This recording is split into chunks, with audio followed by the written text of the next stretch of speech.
Hello student, Kautilya learning में आपका स्वागत है।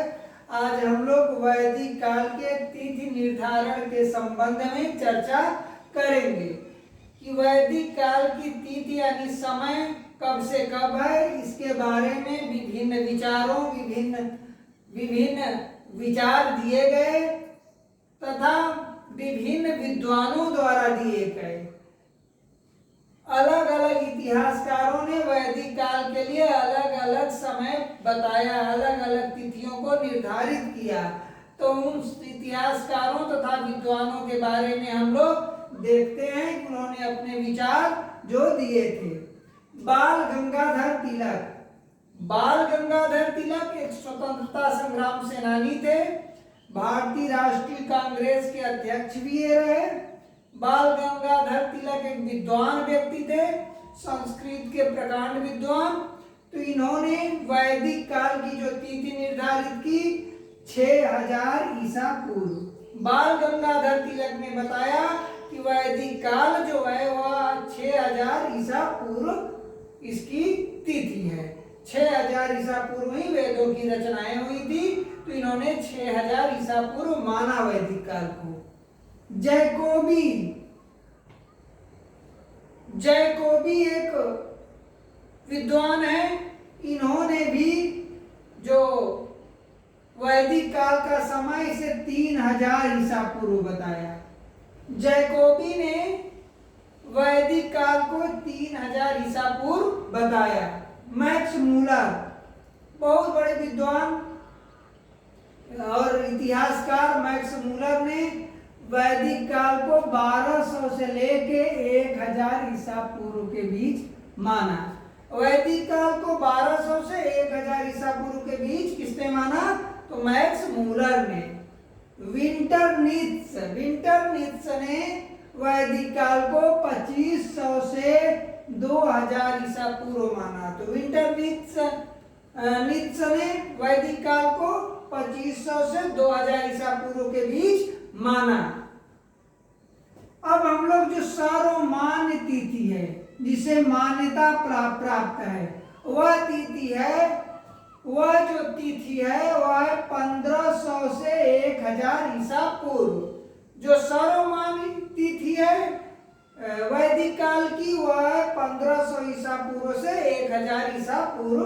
इसे संपूर्ण भारत में, संपूर्ण इतिहास जगत में सर्वाधिक मान्यता इसे ही प्राप्त है। उत्तर वैदिक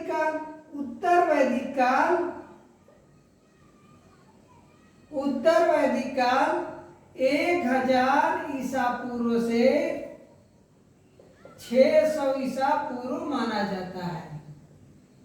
उत्तर वैदिक काल को 1000 ईसा पूर्व से 600 ईसा पूर्व के बीच माना जाता है। तो यह विभिन्न विद्वानों द्वारा दिया गया वैदिक काल की तिथियां हैं, जिसमें जो सर्वमान्य तिथि है वह है 1500 से 1000 ईसा पूर्व और उत्तर वैदिक काल की तिथि है 1000 ईसा पूर्व से 600 ईसा पूर्व। अब हम लोग आते हैं कि वैदिक काल के बारे में जानने के स्रोत, यानी वैदिक काल का हमें पता कैसे चला, इसके बारे में पूरा डिटेल हमें कैसे जानकारी मिलती है और स्रोत कौन कौन है जिनसे वैदिक काल के बारे में ज्ञान प्राप्त होता है, नॉलेज प्राप्त होता है। तो पूरा तात्विक स्रोत है एक और दूसरा है साहित्यिक स्रोत। तो वैदिक काल के बारे में जानने का पूरा तात्विक स्रोत भी है और साहित्यिक स्रोत भी है। तो पूरा तात्विक स्रोत में हम लोग देखते हैं बोगज कोई अभिलेख। एक बोगज कोई अभिलेख है जिसे मितन्नी अभिलेख भी कहते हैं। इसे मितन्नी अभिलेख भी कहते हैं। यह 1400 ईसा पूर्व का एक लेख है। इस अभिलेख में 1400 ईसा पूर्व का एक लेख प्राप्त है, जिसमें हित्ती राजा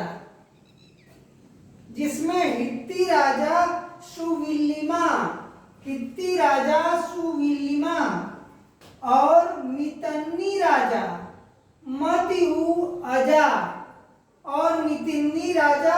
मतिऊ अजा के मध्य हुए संधि के साक्षी के रूप में वैदिक देवताओं का नाम मिलता है।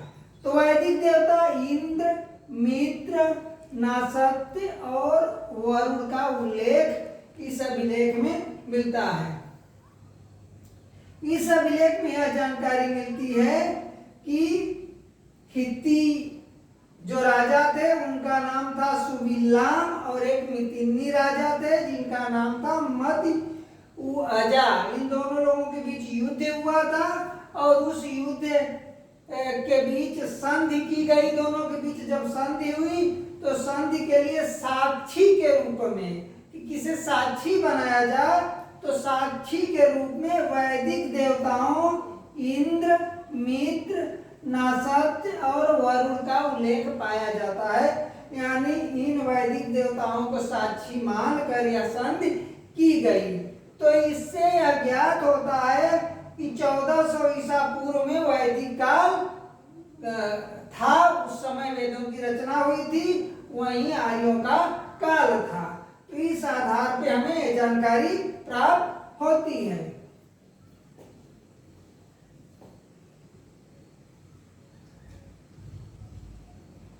1600 ईसा पूर्व का एक और अभिलेख मिलता है। 1600 ईसा पूर्व का एक और अभिलेख मिलता है जिसमें आर्यों के बारे में जानकारी मिलती है। 1600 ईसा पूर्व का भी एक अभिलेख मिलता है जिनमें आर्यों का वर्णन है, आर्यों के बारे में ज्ञान मिलता है। तो इन पुरातात्विक स्रोतों के आधार पर हमें वैदिक काल के बारे में जानकारी प्राप्त होती है। साहित्यिक स्रोत में जो है वेद है। वेदों के द्वारा आर्यों के बारे में, वैदिक काल के बारे में विस्तृत जानकारी मिलती है। वेद कितने हैं? तो वेद 4 हैं, ऋग्वेद, सामवेद, यजुर्वेद, अथर्ववेद। तो इन चारों वेदों के द्वारा भी वैदिक काल के बारे में जानकारी मिलती है। इस प्रकार हम लोग देखते हैं वैदिक काल के बारे में जानकारी के जो मुख्य स्रोत पुरातात्विक स्रोत और साहित्यिक स्रोत दोनों हैं, जिनके आधार पर वैदिक काल के बारे में हमें संपूर्ण ज्ञान प्राप्त होता है और वहाँ की सामाजिक स्थिति, राजनीतिक स्थिति और धार्मिक स्थिति, साथ में आर्थिक स्थिति का भी ज्ञान होता है। तो आज हम लोगों ने वैदिक काल के तिथि के बारे में जाना और वैदिक काल के बारे में जानने के जो स्रोत थे उनके बारे में जाना। इसी के साथ अब हम लोग आज यह टॉपिक समाप्त करते हैं। पुनः आपसे मिलेंगे एक नए टॉपिक के साथ।